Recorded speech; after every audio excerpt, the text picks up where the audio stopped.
Hi everyone, welcome to smart tutorial hub. একটা নতুন ভিডিওতে সবাইকে স্বাগত জানাই। আমাদের প্রশ্ন বিচিত্রা সিরিজের ক্লাস 9-এর এটা কিন্তু প্রথম ভিডিও। এখানে আজকে আমরা প্রধানত আলোচনা করব তোমাদের ক্লাস 9-এর ইতিহাসের প্রথম যে স্কুল রয়েছে সেই স্কুলের প্রশ্ন উত্তরগুলো। আর আগে আমাদের চ্যানেলে যারা নতুন, চ্যানেলটা সাবস্ক্রাইব করে নাও, পাশে থাকা বেল আইকনটা প্রেস করে দাও যাতে আমাদের সমস্ত ভিডিওর আপডেট তোমাদের কাছে পৌঁছে যায়। আমরা প্রধানত আমাদের স্মার্ট টিউটোরিয়াল হাব চ্যানেলে কি করে থাকি, ক্লাস 7 থেকে নিয়ে শুরু করে 12 পর্যন্ত প্রত্যেকটা সাবজেক্টের প্রত্যেকটা টপিকের আলোচনামূলক ভিডিও আপলোড দিয়ে থাকি। আমাদের এখানে অনেক স্যার ম্যাডাম তোমাদেরকে পড়ান, তোমরা চাইলে সেই ভিডিওগুলো অবশ্যই দেখতে পারো। এছাড়াও কি রয়েছে, আমাদের শ্রুতি সিরিজ রয়েছে। শ্রুতি সিরিজে আমরা কি করি, তোমাদের প্রত্যেকটা চ্যাপ্টারের যে শর্ট প্রশ্নগুলো রয়েছে সেগুলো তোমাদের শোনার ব্যবস্থা করে দিই। পরপর পরপর রেকর্ড করা থাকলে যখন তোমাদের পড়াতে ভালো লাগবে না, পড়তে যখন ভালো লাগছে না তোমাদের, তখন তোমরা সেগুলো শুধুমাত্র শুনে শুনে মুখস্থ করার চেষ্টা করো।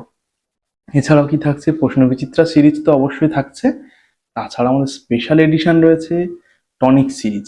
সেখানে প্রধানত তুমি তোমার ক্লাসের সমস্ত সাজেস্টিভ যে কোশ্চেনগুলো রয়েছে, যেগুলো তোমার পরীক্ষায় আসার প্রবল সম্ভাবনা রয়েছে, সেই প্রশ্নগুলো পাবে। ওই সিরিজটা দেখলে তোমরা পাস তো অবশ্যই করবে, তার সঙ্গে সঙ্গে স্কুলের টপও কিন্তু করতে পারো। তাহলে আর কথা বলাবো না, আমরা সরাসরি আমাদের প্রশ্ন বিচিত্রা সিরিজ শুরু করে ফেলি। ঠিক আছে, প্রথম আজকে আমরা ইতিহাসের ফার্স্ট স্কুলটা আলোচনা করব।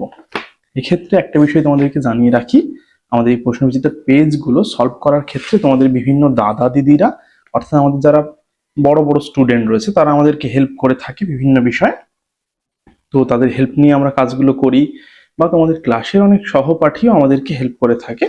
তারা আমাদেরকে সাহায্য করে, তারা প্রশ্ন উত্তরগুলো লিখে দেয়। সেজন্য হাতের লেখা নিয়ে একটু আধটু সমস্যা হতে পারে, সেগুলো কিন্তু তোমরা একটু ম্যানেজ করে নিবে। আমি সমস্তগুলো পড়ে দেওয়ার চেষ্টা করছি, ঠিক আছে? দেখো, তোমাদের ক্লাসটা শুরু করার আগে আমি কিন্তু তোমাদের একটুখানি নম্বর ডিস্ট্রিবিউশনটা দেখিয়ে দিতে চাইছি। তোমাদের প্রত্যেকের জানা উচিত যে পর্ষদের একটা মূল্যায়ন কাঠামো রয়েছে, সেটা অনুযায়ী প্রশ্ন করা উচিত। কিন্তু অনেক স্কুলে একটা দুটো চ্যাপ্টার হয়তো বেশি পড়াবে। সেখানে আমরা কি রয়েছে, প্রথম সামেটিভে আমাদের দুটো চ্যাপ্টার পরীক্ষা হবে হিস্ট্রিতে। একটা হচ্ছে ফরাসি বিপ্লবের কয়েকটি দিক, একটা হচ্ছে বিপ্লবী আদর্শ, নেপোলিয়নীয় সাম্রাজ্য ও জাতীয়তাবাদ। ঠিক আছে, প্রথম চ্যাপ্টার থেকে এমসিকিউ থাকবে তোমার 5টা, দ্বিতীয় চ্যাপ্টার থেকে 5টা, তাই টোটাল তোমার এমসিকিউ থাকছে 10টা। এসিকিউ ঠিক তেমন ভাবে প্রথম চ্যাপ্টার থেকে তোমার থাকছে 3টে, দ্বিতীয় চ্যাপ্টার থেকে 3টে। এখানে বিভিন্ন স্কুল অপশনও দিতে পারে, হয়তো 8টা দিয়ে দিল, বা 9টা দিয়ে দিল, বা 7টা দিয়ে দিল, 6টা করতে হলো তোমার। আর যেখানে 2 নম্বরের প্রশ্নগুলো রয়েছে, অতি সংক্ষিপ্ত বা সংক্ষিপ্ত প্রশ্ন যেগুলো, সেখানে তোমার প্রথম চ্যাপ্টার থেকে 2টো, দ্বিতীয় চ্যাপ্টার থেকে 3টে করতে হবে তোমার। স্কুল চাইলে কিন্তু বেশি প্রশ্ন দিতে পারে। আচ্ছা, 4 নম্বরের প্রশ্নের ক্ষেত্রে বলা হয়েছে কি, এই প্রত্যেক চ্যাপ্টার থেকে একটা করে দিতেই হচ্ছে, মোট দিতে হচ্ছে 3টে। দুটোর মধ্যে যে কোনো একটা চ্যাপ্টার থেকে একটা প্রশ্ন এক্সট্রা থাকবে, তোমাকে করতে হবে কিন্তু 2টো প্রশ্ন তোমাকে করতে হবে, ঠিক আছে? আচ্ছা, তারপরের যেটা রয়েছে সেখানে কি, 8 নম্বরের প্রশ্ন, 2টো চ্যাপ্টার থেকে একটা একটা করে দেওয়ার কথা রয়েছে, তোমাকে করতে হবে একটা। এই হচ্ছে টোটাল আমার 40 নম্বরের প্রশ্ন। আমরা প্রত্যেকটা চ্যাপ্টারের প্রত্যেকটা যে ছোট ছোট টপিক রয়েছে, চ্যাপ্টারগুলোকে সাব টপিকে ভেঙে বিভিন্ন ভিডিও করে তোমাদের জন্য ইউটিউবে আপলোড করে রেখেছি। ক্লাস 9-এর যে প্লে লিস্ট রয়েছে সেখান থেকে তুমি আগে দেখে চ্যাপ্টারটা খুব ভালো করে বুঝে নাও। নেওয়ার পরে আমাদের যে মক টেস্টের সিরিজ রয়েছে, তুমি সেগুলো দেখে মক টেস্টও দিতে পারবে। তারপরে এই চ্যাপ্টারের যে শর্ট প্রশ্নগুলো রয়েছে, তার যে শ্রুতি সিরিজ রয়েছে, সেটা শুনে তুমি শর্ট প্রশ্নগুলো একটুখানি ভালো করে মুখস্থ করতে পারবে। তার সঙ্গে সঙ্গে প্রশ্ন বিচিত্রাটা করলে, আর একদম পরীক্ষার সময় তুমি যেটা করে যাবে, টনিক সিরিজটা আমাদের দেখে যাও। আমি তোমাকে গ্যারান্টি দিচ্ছি, তোমাকে 40-এ 40 পাওয়া থেকে কেউ আটকাতে পারবে না, এই নিয়মে যদি তুমি দেখে যেতে পারো। তাহলে আমরা দেখে নিই পরে আমাদের প্রশ্ন বিচিত্রার পেজটা, 1 নম্বর স্কুলটা। চলো দেখো, আমাদের প্রথম যে স্কুল রয়েছে সেটা হচ্ছে আরামবাগ গার্লস হাই স্কুলের প্রশ্ন রয়েছে। সেখানে প্রথম প্রশ্ন কি বলা হয়েছে, কার্ডিনাল রিশল্লু কে ছিলেন? উত্তরটা কিন্তু আমাদের হয়ে যাবে রাজা ত্রয়োদশ লুইয়ের মন্ত্রী। দ্বিতীয় প্রশ্ন রয়েছে, অস্ট্রিয়ার উত্তরাধিকার যুদ্ধ সংঘটিত হয়েছিল কার আমলে? উত্তরটা হয়ে যাবে পঞ্চদশ লুইয়ের আমলে। পরের প্রশ্ন রয়েছে, লোকস রেক্স কথার অর্থ কি? উত্তর হয়ে যাবে সাক্ষাৎ আইন। ঠিক আছে, আচ্ছা পরের প্রশ্নে আমরা চলে যাব। সেখানে দেখো, 4 নম্বর প্রশ্ন হচ্ছে, ডিয়াবলো ইকোনমিক গ্রন্থটি রচনা করেন? উত্তরটা কিন্তু হয়ে যাবে কুয়েসনে। 5 প্রশ্ন, যিনি জনগণকে রাজা উপহার দিয়েছেন তিনি চেয়েছেন জনগণ তাকে তার লেফটেন্যান্টের মতোই যেন সম্মান করে। উক্তিটি কার স্মৃতিকথায় পাওয়া যায়? রাজা চতুর্দশ লুইয়ের। পরবর্তী প্রশ্ন, ট্রাফালগারের যুদ্ধ সংগঠিত হয়েছিল কবে? 21শে অক্টোবর 1805 খ্রিস্টাব্দে। 7 নম্বর প্রশ্ন, নেপোলিয়ন জার্মানির সিংহাসনে বসিয়েছিলেন কাকে? উত্তরটা হয়ে যাবে তার ভাই জেরমকে। 8 নম্বর প্রশ্ন, মিত্রশক্তি জোটের সঙ্গে কোন সন্ধি স্বাক্ষর করে নেপোলিয়নকে ফ্রান্সের সিংহাসন ত্যাগ করতে হয়? উত্তরটা হয়ে যাবে ফন্টেন ব্লুর সন্ধি। আচ্ছা, 9 নম্বরের প্রশ্ন, জুনটা কি? জুনটা হলো বিদ্রোহী প্রতিরোধ সমিতি। 10 নম্বরের প্রশ্ন, ডাইরেক্টরি শাসন ব্যবস্থা কি ছিল? ওটা ছিল প্রজাতান্ত্রিক। আচ্ছা, এবার আমাদের যেগুলো রয়েছে এসএ কিউ প্রশ্নগুলো আমরা একটুখানি দেখে নেব। দেখো এসএ কিউ প্রশ্ন, সেখানে বলা হচ্ছে what is the third state? ইস্তেহারটি কে প্রকাশ করেন? উত্তরটা হয়ে যাবে কিন্তু আবে সিএস। তারপর 2 নম্বরের প্রশ্ন, discourses on the arts and science গ্রন্থটি কে রচনা করেন? উত্তরটা হয়ে যাবে আমাদের রুশো। তবে বলা হচ্ছে সম্রাট নেপোলিয়ন কেন national order of the legion of honour রীতির প্রবর্তন করেন? উত্তরটা আমরা একটুখানি দেখে নেওয়ার চেষ্টা করব। উত্তরটা তোমাদের সামনে প্রোভাইড করছি। দেখো, বলেছে সম্রাট নেপোলিয়ন যোগ্য ব্যক্তিদের সম্মান জানাতে এবং রাষ্ট্রের প্রতি আনুগত্য উৎসাহিত করার জন্য national order of the legion of honour রীতির প্রবর্তন করেন। হয়ে গেল। আচ্ছা, পরের প্রশ্ন আমাদের কি রয়েছে? কোন যুদ্ধকে জাতিসমূহের যুদ্ধ বলা হয়? উত্তরটা কিন্তু হয়ে যাবে লিপজিগের যুদ্ধ।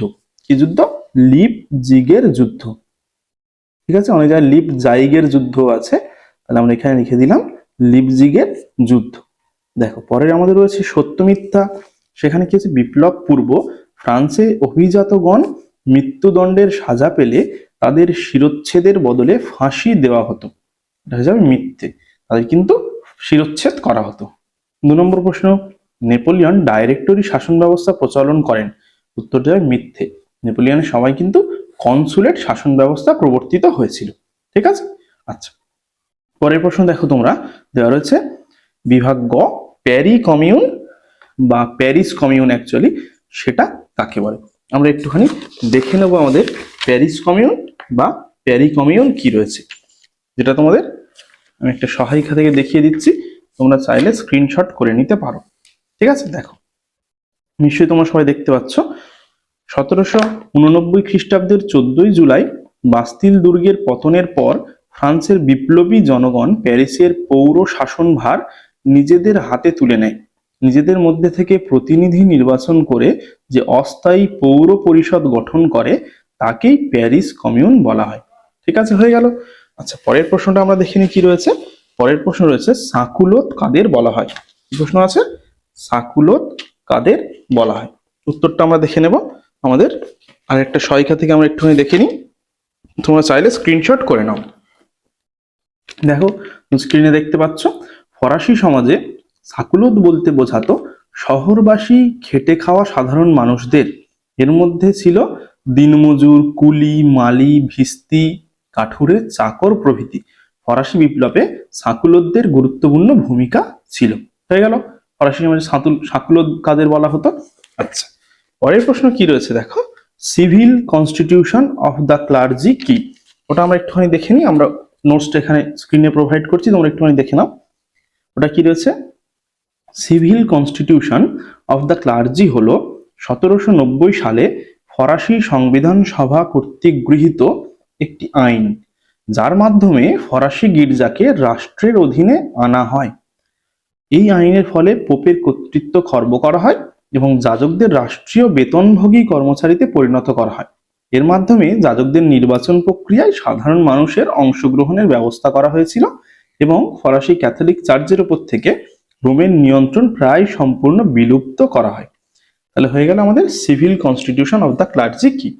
আচ্ছা, পরের প্রশ্ন কি রয়েছে আমাদের, কাকে কেন দ্বিতীয় জাস্টিনিয়ান বলা হয়? উত্তরটা তোমরা সবাই নিশ্চয়ই জানো, নেপোলিয়নকে কিন্তু দ্বিতীয় জাস্টিনিয়ান বলা হয়। তবু আমি তোমাদের উত্তরটা আরো একবার দেখিয়ে দিচ্ছি কেন বলা হয়। কারণ রোমান সাম্রাজ্যের যে বাইজান্টাইন সাম্রাজ্য ছিল না, সেখানে জাস্টিনিয়ান নামের একজন মহান রাজা ছিলেন। তিনি কি করেছিলেন? আইন সংস্কার করেছিলেন। সেই জন্য তার নাম অনুসারে নেপোলিয়ন যেহেতু আবার আইন সংস্কার করলেন, নেপোলিয়নকে সেজন্য দ্বিতীয় জাস্টিনিয়ান বলা হয়। আমি তোমাদের সহায়িকা থেকে উত্তরটা দেখিয়ে দিচ্ছি, তোমরা চাইলে কিন্তু স্ক্রিনশট করে নাও, নিয়ে পরে লিখে নেবে। দেখো, ফরাসি সম্রাট নেপোলিয়নকে দ্বিতীয় জাস্টিনিয়ান বলা হয়। মধ্যযুগে পূর্ব রোমান সাম্রাজ্য বা বাইজেন্টাইন সাম্রাজ্যের সম্রাট জাস্টিনিয়ান তার সাম্রাজ্যের বিভিন্ন আইনগুলিকে প্রথমে একটি গ্রন্থে সংকলিত করেন। ফরাসি সম্রাট নেপোলিয়নও ফ্রান্সের বিভিন্ন স্থানে প্রচলিত আইনগুলিকে কি করেছে? সমন্বয় সাধন করে 1804 খ্রিস্টাব্দে কোড নেপোলিয়ন নামে নতুন আইন সংহিতা প্রণয়ন করেন। তাই নেপোলিয়নকে জাস্টিনিয়ানের সঙ্গে তুলনা করে দ্বিতীয় জাস্টিনিয়ান বলে অভিহিত করা হয়। ঠিক আছে, আচ্ছা, পরের প্রশ্নটা আমরা একটুখানি দেখে নিই। কি রয়েছে? পোড়া মাটির নীতি বলতে কি বোঝো? তাহলে পোড়া মাটির নীতিটা আমরা একটুখানি দেখে নেব। ঠিক আছে, আচ্ছা দেখো, সবাই দেখতে পাচ্ছ, পোড়ামাটির নীতি হলো এক ধরনের রণকৌশল। আক্রমণকারী সৈন্যরা যাতে আক্রান্ত দেশের জিনিসপত্র ব্যবহার করতে না পারে, তার জন্য আক্রান্ত দেশের সৈন্যরা নিজেদের জিনিসপত্র নিজেরাই পুড়িয়ে ধ্বংস করে দিত। 1812 খ্রিস্টাব্দে নেপোলিয়ন যখন রাশিয়া আক্রমণ করেছিলেন, তখন রাশিয়ার সৈন্যরা যুদ্ধ না করে পিছিয়ে গিয়ে খাদ্য ও শস্য ভাণ্ডারগুলিকে জ্বালিয়ে দেয়, পানীয় জলে বিষ মিশিয়ে দেয় এবং যোগাযোগ ব্যবস্থা ধ্বংস করে দিয়ে শত্রুপক্ষের অগ্রগতি ব্যাহত করে। এই রণকৌশলই পোড়ামাটির নীতি নামে পরিচিত হলো। আচ্ছা, পরের কি প্রশ্ন রয়েছে আমরা একটুখানি দেখে নিই। দেখো, পরে আমাদের যেটা রয়েছে সেটা হচ্ছে আমাদের বিভাগ ঘ।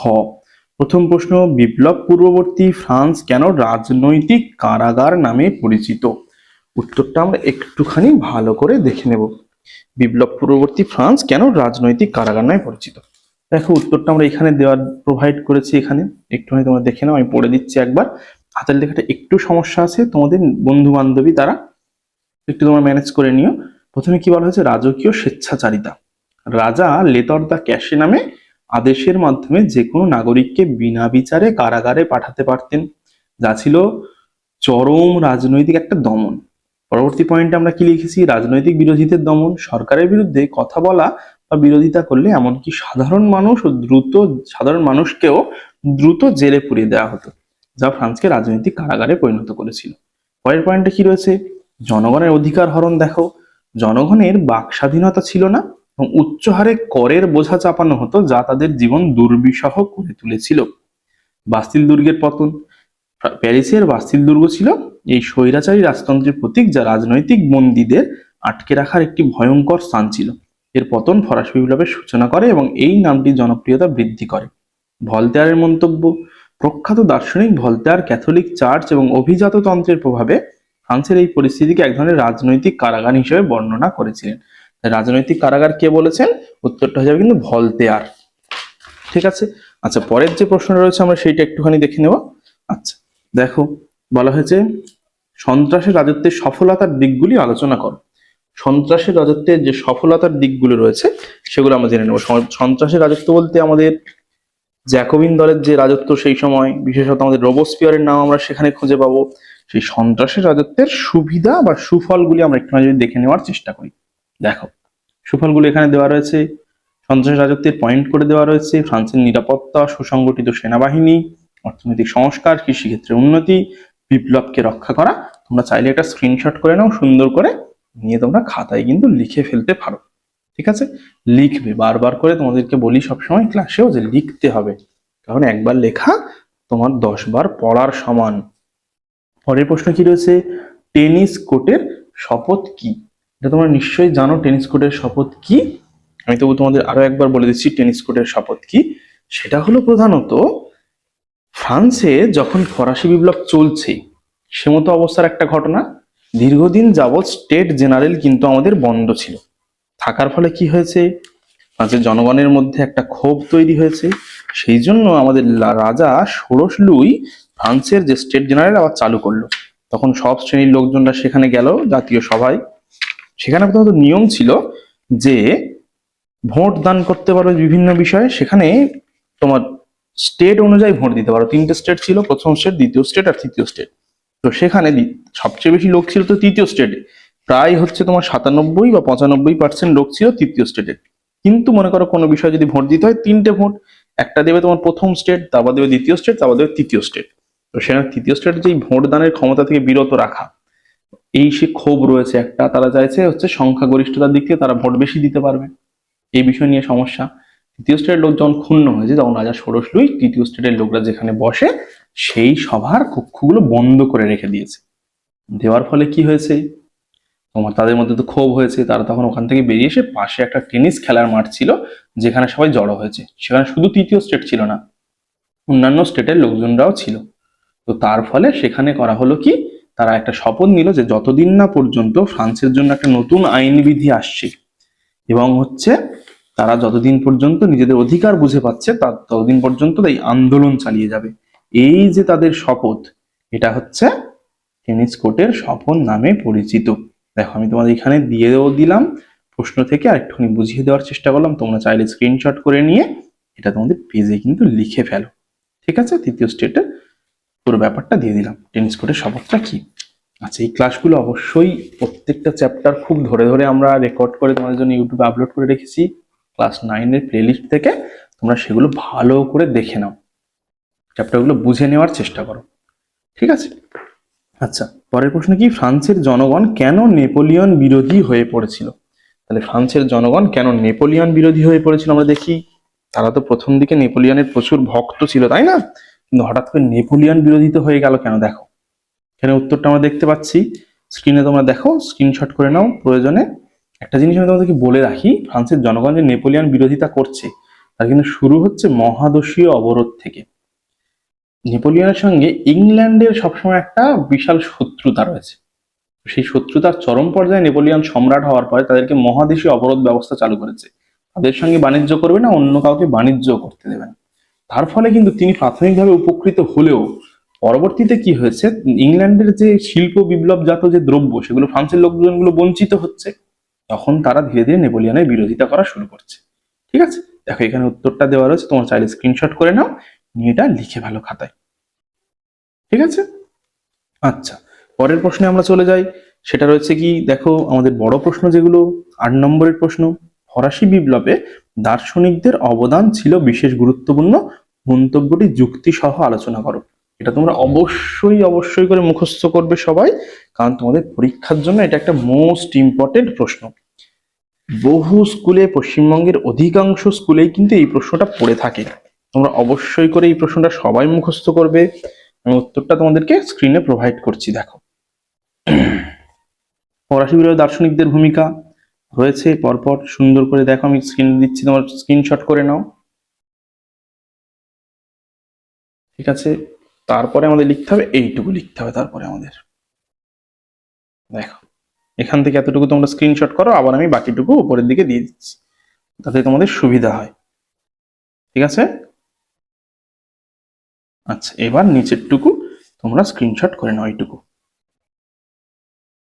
হলো, আর আছে কি না? ঠিক আছে, এইটুকু তোমরা সুন্দর করে অবশ্যই এই প্রশ্নটা রেডি করবে। পরের প্রশ্ন রয়েছে আমাদের, ফ্রান্সের সন্ত্রাসের শাসনের কারণ কি ছিল আর এই রাজত্বের সংগঠন কিরূপ ছিল? ওটা আমি তোমাদের একটুখানি দেখিয়ে দিচ্ছি প্রশ্নটা, উত্তরটা। ঠিক আছে, দেখো ফ্রান্সের সন্ত্রাসের রাজত্ব এখান থেকে শুরু হচ্ছে আমাদের, এইটুকু আগে সবাই দেখে নাও, তোমরা একটু স্ক্রিনশট করে নাও এটা। আর যদি তোমার রায় মার্টিনের বই তোমাদের কাছে থাকে তাহলে হচ্ছে তোমরা 47 পেজে কিন্তু উত্তরটা পেয়ে যাবে এখান থেকে এটুকু। আচ্ছা, নেওয়ার পরে আমরা পরের পেজে চলে যাব। দেখো দেখো এখান থেকে এই পর্যন্ত আছে, দেখো। ঠিক আছে, পুরোপুরি উত্তরটা হয়ে যাবে, তোমার 8 নম্বরের যে উত্তরটা সেটা এখানে হয়ে যাবে। দেখো আমি আর একটু নয় ছোট ছোট করে তোমাদের স্ক্রিনে প্রোভাইড করছি, এটুকু প্রথমে নিয়ে নাও তোমরা। আচ্ছা, নেওয়ার পরে এবার বাকিটুকু নিচের দিক থেকে তোমরা নিয়ে নাও। ঠিক আছে, ঠিক আছে, চলো পরের প্রশ্ন কি রয়েছে, মহাদেশীয় অবরোধ ব্যবস্থা কি, এই ব্যবস্থা ব্যর্থ হয়েছিল কেন? এটা তোমাদের রায় মার্টিনের বইয়ে কিন্তু 89 পেজে রয়েছে, আমাদের টেক্সট বইয়েও এই বিষয়টা কিন্তু সুন্দর করে দেওয়া রয়েছে, তোমরা চাইলে টেক্সট বই থেকেও এটা করে নিতে পারো। দেখো মহাদেশীয় অবরোধ কি, এখানে দিয়েছি আমরা। দেখো একদম তোমাদের স্ক্রিনে পুরোপুরি বিষয়টা আসছে, মহাদেশীয় অবরোধ কি। ভালো করে দেখে নাও একটুখানি তোমরা। আমি একটু উপরের দিকে নিয়ে যাচ্ছি, স্ক্রিনশট করে নাও আরো একবার।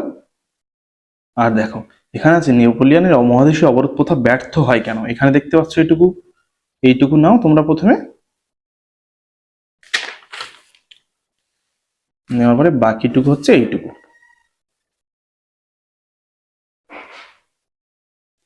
ব্যাস, বিষয়টা হলো যেটা আমরা যেটা চাইছি, তোমাদেরকে সাহায্য করা হচ্ছে আমাদের স্মার্ট টিউটোরিয়াল হাবের প্রধান উদ্দেশ্য। ছেলেমেয়েদের পাশে থাকতে চাইছি আমরা, সেই জন্য অবশ্যই তোমরা আমাদের সঙ্গে থাকবে, খুব ভালো করে পড়াশোনা করবে। যে কোনো চ্যাপ্টারের যে কোনো সমস্যার জন্য আমাদেরকে হোয়াটসঅ্যাপ করো 8345925082 এই নম্বরে। আর যেটা তোমাদের করতে হবে সেটা হচ্ছে, তোমরা চাইলে তোমাদের ক্লাসে আলাদা আলাদা গ্রুপ রয়েছে একদম বিনামূল্যে, সেই গ্রুপগুলোতে জয়েন করো। সেখানে আমরা কি করব, তোমাদেরকে বিভিন্ন বিষয়ে নোটস বা পিডিএফ বা ক্লাসের সাজেশন ভিডিওগুলো আপলোড হয়ে যাওয়ার পরে তোমাদেরকে রিমাইন্ড করে দেওয়ার চেষ্টা করব। যারা যারা হোয়াটসঅ্যাপ গ্রুপে জয়েন করতে পারছো, আমি চাইছো, আমি নম্বরটা এখানে লিখে দিচ্ছি, সেই নম্বরটাতে আমাদেরকে হোয়াটসঅ্যাপ করো 8345925082 এই নম্বরে হোয়াটসঅ্যাপ করতে পারো। আর একটা বিকল্প আমি নম্বর দিয়ে রাখছি, সেটাও তোমরা চাইলে নিয়ে নাও, 7384180279। এখানে শুধুমাত্র প্রশ্ন বিচিত্রা নয়, তোমার ক্লাসের সমস্ত সাবজেক্টের সমস্ত বিষয়ের ভিডিও আমরা আপলোড করি বা আমরা পড়িয়ে থাকি। তার সঙ্গে সঙ্গে তোমার জন্য মক টেস্টের সিরিজ রয়েছে আমাদের। আমরা কিন্তু আমাদের সেন্টারে প্রত্যেক মাসেই মক টেস্ট নিই। একটা করে চ্যাপ্টারে 3টে করে মক টেস্টের সেট থাকে, 1 2 3।